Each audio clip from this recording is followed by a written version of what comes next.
I'm back-ish, at least like vlog style for this GR Corolla stuff.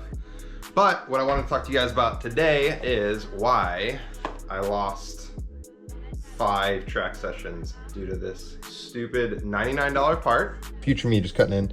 I was extremely wrong about this. This did not fix the issue, and we will talk about that more after this track day at Lime Rock Park. Hint, hint. So I'm gonna find a time to sit down and talk about this this part at a different time because I'm in limited time today. I wanted to get a couple different parts in the car. So I'll sit down for that later, but for now, let's pull the car into my cluttered garage and get to work. So after 3 weeks, I am very happy to hear this sound. It's back, it's sunny out. I got the car back.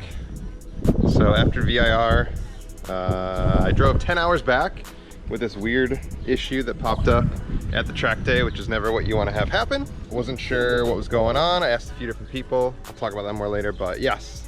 It seems as though the issue is fixed. And yeah, today we're gonna do a couple different things. One is I did not switch the brake pads back from the track. So I'm currently on the EBC RP1s that are very worn down at this last track day. I think I've had the same set 5 or 6 events. I need to get better at coasting and not braking so hard. So I'm pretty kind of hard on the brakes, which newer-ish driver, it's gonna happen. So I'm gonna put the EBC yellow stuff front, blue stuff rear back on the car, which is what I had before. I do want to try the new Project Mu pads that I got, but I am not ready to do that yet. I want to use these pads up before I, pads are not inexpensive for these cars, so may as well use them up. And then the other thing was I actually ended up trading, I forget your name, dude, is it Nick? A while ago, my AWE touring exhaust for his RK Titanium. The funny thing was he actually has both tip options, track version. So he has the dual center exit and the single side exit. So I'm gonna be honest, I wanted something kind of quiet, kind of chill. The last like 2.5 years that I've had the car, I've had just that. When I get out on track in the summer times, windows down, I kind of wish I had something louder. So this is a perfect opportunity. I have my NVIDIA R400, which I love. I am working from home now, which is awesome. My new position with Health Performance, which gives me the opportunity to do maybe some dumber stuff with the car now that I don't need to drive it every single day. So this is one of those dumb things. I'm just gonna put a loud exhaust on and enjoy it, and we'll see what you guys think. But once again, a little short on time today, so I'm gonna do the brakes first, and then we'll move on to the exhaust, and then I'll just catch you up with what's been going on with the car and what I have up next.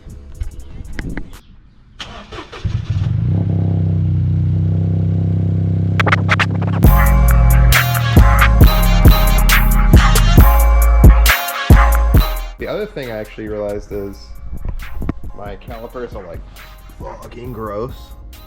I'll get some better light in here, but I might, I got some new CarPro Iron X, which is really good at cleaning brake dust and gunk without affecting the finish. So I might try to clean those while I'm in there.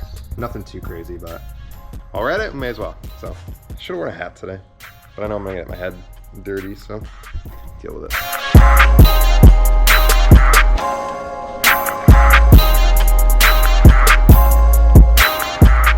All right, quick refresher, if you're not aware, these are extremely easy to switch pads out on. So we just take away this little spring clip. These 2 little dowels push out. Usually the second one's harder because the tension. So that's one. You can release tension on that bottom one by just pulling this up. And the arrow points towards the rotation, so it's gonna point down. This one comes out, and then what you're gonna do is just pull the pads back, like outwards, and then just pull them out. So these are my beautiful shameless plug Health Performance carbon fiber brake shims. Do wonders for the piston seals. If you haven't experienced a piston seal tear on one of these cars yet, you certainly will. The bottom one, it's got a little tear in it for a while.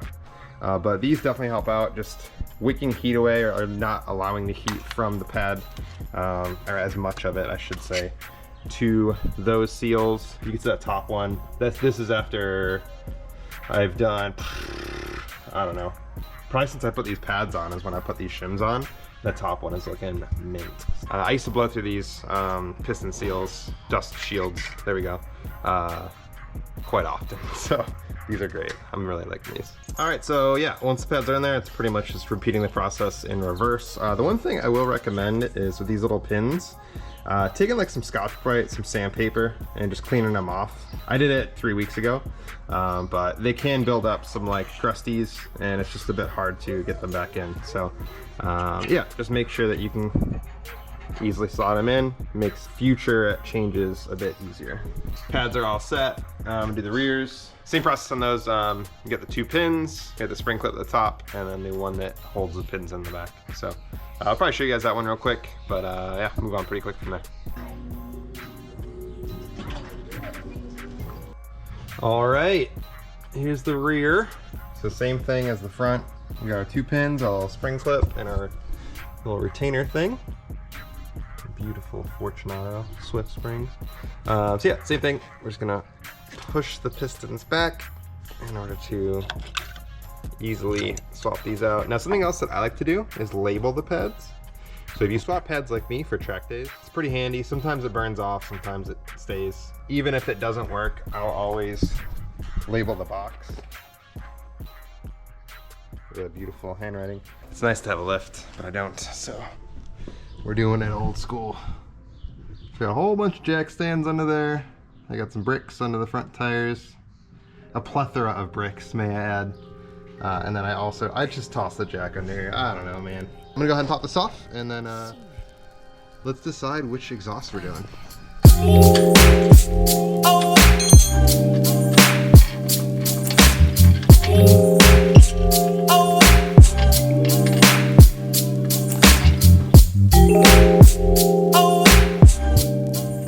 We are onto this guy. So the one thing that I just realized was the rear of the NVIDIA, the exhaust hanger portion, you do replace. So I'm not sure what my factory one is right now. I usually have a pretty good stock parts box. Basically every other part that I've replaced in the car, except for that. So a new one's like 17 bucks. I might just do that. But yeah, onward and upward to get this thing off. I have the new exhaust fairly mocked up except for the muffler section. Like I said, we are going to be forced to do the single side exit. So I'm gonna go ahead and mock this up. I do have the slip joint for the center section loose. I have not tightened it one bit, as well as the donut gasket. So I think I just wanna see how this fits. Now the one thing I didn't tell you was the previous owner did have issues with this exhaust touching the side of his bumper. So that's kind of another reason why I want to do the dual center. It's just not to melt my car. But yeah, let's see if we can do a little something different to what he did to get this to fit a little safer.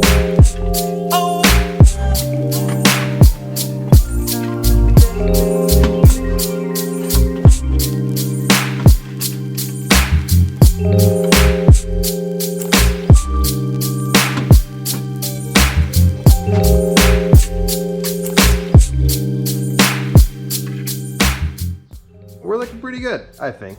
I'm gonna start tightening things from the front to the back because there's a lot more adjustment for the tip in the back here, and we'll see where she sits. It's nice and tight, so we're gonna go ahead. I got it pretty well aligned where I want it to be. Some room around it. All right, so here's the cold start from the cabin.